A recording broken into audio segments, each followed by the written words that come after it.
Yo guys, it's the Z Hat, and in the past month, ever since I've modded my PS Vita, I don't know how to stop having fun with it. It might be a problem because the console, the PS5 that I spent so much money on, has been relegated to a media player where it's only used for Netflix and YouTube. Let's go for a walk.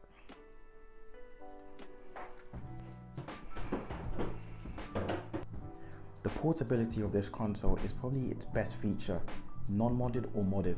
The fact that I can slip it in my pocket and take it anywhere just frankly means that gaming on the go is well and truly alive.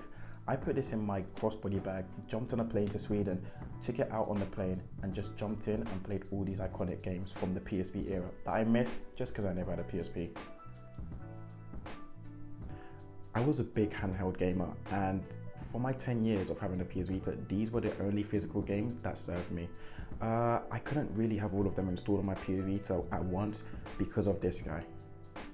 Every PS Vita owner would know the pain that comes with looking at this. This is an 8GB proprietary memory card, which was so expensive. It came in all sizes, by the way, so it was 16, 32GB. But just for 8GB, I think it was going for around £50 back in the day. And it meant that I just couldn't have all my physical games on my Vita that I just showed you on my Vita at once. I just realized how wide my hand is for me to carry all of this at the same time. But I digress. The fact that I had the 8GB memory card meant that I could only have 3 out of all of these PS Vita games installed at once. However, since I made the drastic decision to get an S2D Vita with a 256GB memory card, I now have more than 50 PS Vita, PSP, PS1 and Homebrew games on my PS Vita at once without having to delete them to play them. Having just showed you the PSP games that I've got, I'm going to show you the PS Vita games that I've got. These include the physical games that I already have and a bunch more that I never got to play because they were expensive or the PlayStation Store got shut down. I feel really lucky to have these homebrew games. I've got Ultimate Spider-Man Total Mayhem, which was the first Spider-Man game I ever played on my mum's iPad. I've got GTA San Andreas. I do need to install the game files for that. I've got Cuphead, Super Mario World, Zelda. This thing can turn into a DS emulator. In fact, through a homebrew called Adrenaline, I can also transform my PS Vita into a PSP. So you kind of do save money because you don't have to actually buy a PSP. You can just get a PS Vita and then kill 2 birds with 1 stone. So on top of the PS Vita, PSP games I just showed you and the homebrew games, there are some PS1 games that I'm also able to play as well that you can download from PKGJ. Showed you a couple of PS1, now there's PSP games. Can't wait to play these. I'm a big Toy Story fan, so there you go. And a bunch of Dragon Ball Z games. Something that I also found really funny is that a PS Vita can actually transform into a Switch with the Switch UI homebrew app that you can download from VitaDB downloader. And here you go. How cool does that look? All of these games with the Switch UI. So if I wanted to go into a game, just go on, let's press, I've got my camera in one hand, so it's a bit awkward, but you just go over to Minecraft and bang. That's really cool. Apart from me enjoying PS Vita games, PSP and PS1 games more than PS5 games at the moment, I think another reason why I'm choosing or opting to play the PS Vita over the PS5 is simply for customization purposes. As much as I own the PS5, it doesn't really feel like mine when I can't customize it how I want to. But with the PS Vita, which was already a customizable machine, the modern community has just taken that to a whole new level, so I can create my own image. I can imprint my image onto the PS Vita, just like this. Being a big Batman fan, custom themes like this really add to the experience. Shout out to the creators of this theme and creators of themes in general on the modded PS Vita.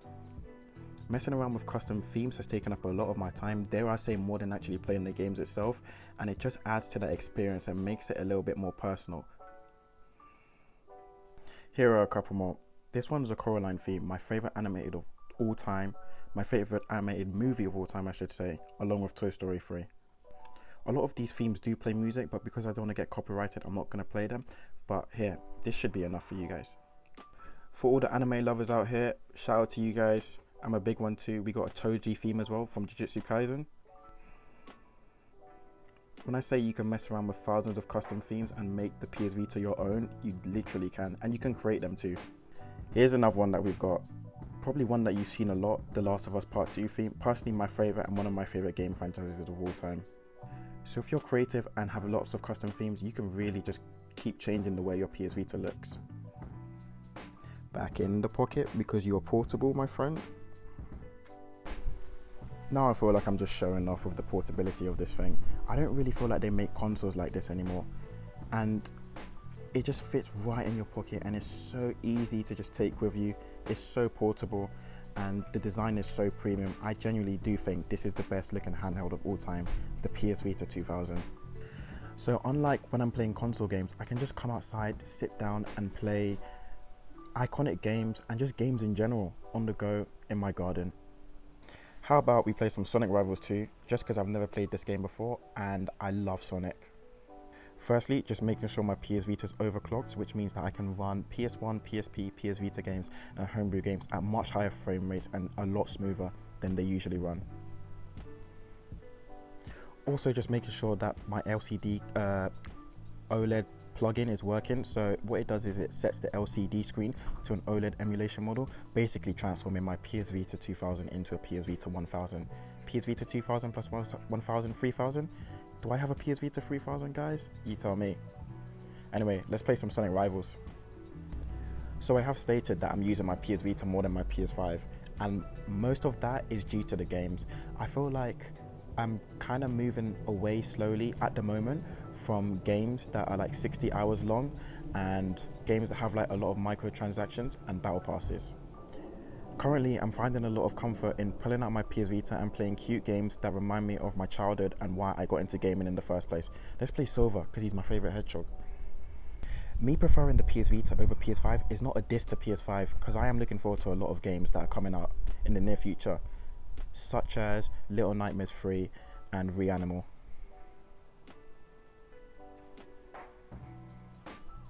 Ooh, Sonic. Can we catch him, guys?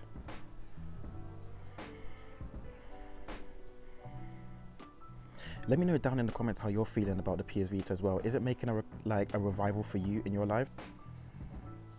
We are lagging behind Sonic just because of how he fucked us over.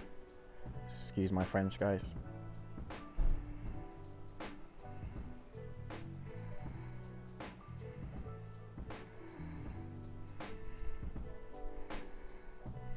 All in all, I'm really like appreciative that I modded my PS Vita, and I just really I don't have a bad word to say about it. It genuinely is, for me, the best handheld of all time, and it really does make you think, what went wrong? Why did Sony really made a blunder? Because this thing is the best handheld of all time, in my opinion. And peace out, guys. On to the next one.